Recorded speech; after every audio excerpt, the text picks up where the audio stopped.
الرحیم۔ آج 19 رمضان کی وہ تاریخ ہے جب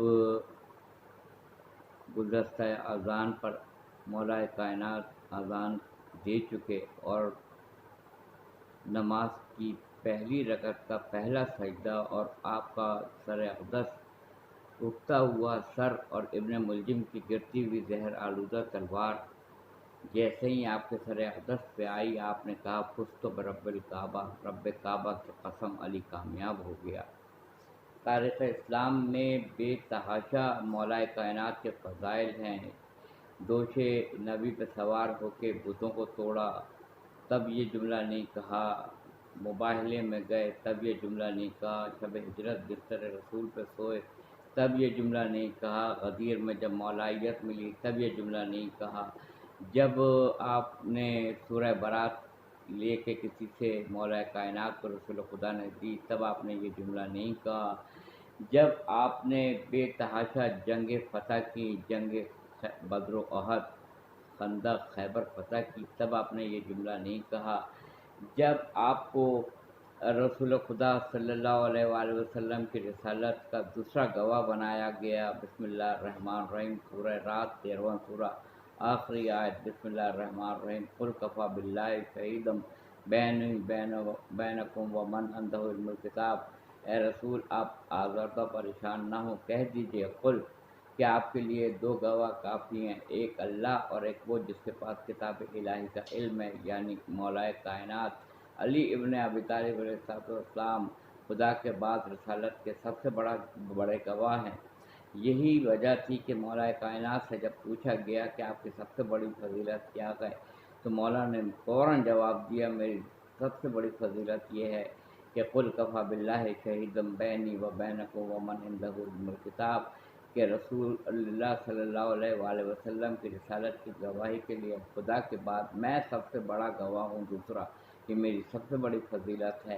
یہی وجہ ہے کہ صلح حدیبیہ میں جب رسول اللہ کو کاٹنے کی باری آئی تو آپ نے کاغذ و قلم رسول خدا کو دے دیا اور کہا محمد رسول اللہ۔ سارا جھگڑا تو انہوں نے کہا رسول اللہ کے اوپر ہی ہے، اس کو کاٹ دیجئے۔ مولا کائنات نے کہا کہ میں خدا کے بعد دوسرا سب سے بڑا گواہ ہوں، اگر میں نے ہی کاٹ دیا رسول اللہ، میں نے رسالت ملتے ہوئے دیکھی تھی، اگر میں نے کاٹ دیا تو پھر دوسرا گواہ ہی ختم ہو جائے گا۔ یہ رسول خدا محمد رسول اللہ، یہ رسول اللہ نے اپنے ہاتھ سے کاٹا تھا، رسول اللہ، مولا کائنات نے نہیں کاٹا تھا۔ آج ابن ملجم کو اٹھا کے آپ نے کہا نماز پڑھ، اور آپ نے سب کو بتا دیا تھا کہ یہ میرا قاتل ہے، مگر کسی کو نے کہا کہ تو پھر آپ نے اس کو پکڑ کے سزا کیوں نہیں دی؟ تو آپ نے کہا کہ کسی کے فعل کو سر انجام دینے سے قبل یہ کہا تھا کہ یہ میرا قاتل ہے، یہ نہیں مجھے بتایا تھا کہ میں اس کا قاتل ہوں۔ آپ نے وہ کہا جو کسی نے نہیں کہا، آپ نے کہا اگر میں بچ گیا تو اس کو ایک ضرب میں ہی لگاؤں گا، اس کو ایک تلوار کی ضرب میں ہی لگاؤں گا، اور اگر میں نہیں بچ سکا تو اس کو ایک ضرب تم ہی لوگ لگانا۔ پھر بھی مولا کا یہ اتنا بڑا احسان ہے ابن ملجم کے اوپر کہ مولا نے یہ نہیں کہا کہ اس نے مجھے زہر میں بجھی ہوئی تلوار کی ضرب ماری تھی تو میں اگر نہ بچوں تو تم اس کو زہر میں بجھا کر تلوار مارنا، بلکہ کہا اس پہ ایک ہی وار کرنا اور اپنا شربت اپنے جو مجرم کو اور اپنے قاتل کو پلائے۔ اس کے کردار کی کیا بات آدمی کرے گا۔ آج شب 20 ہے اور 21 کو مولا کی شہادت ہو جاتی ہے۔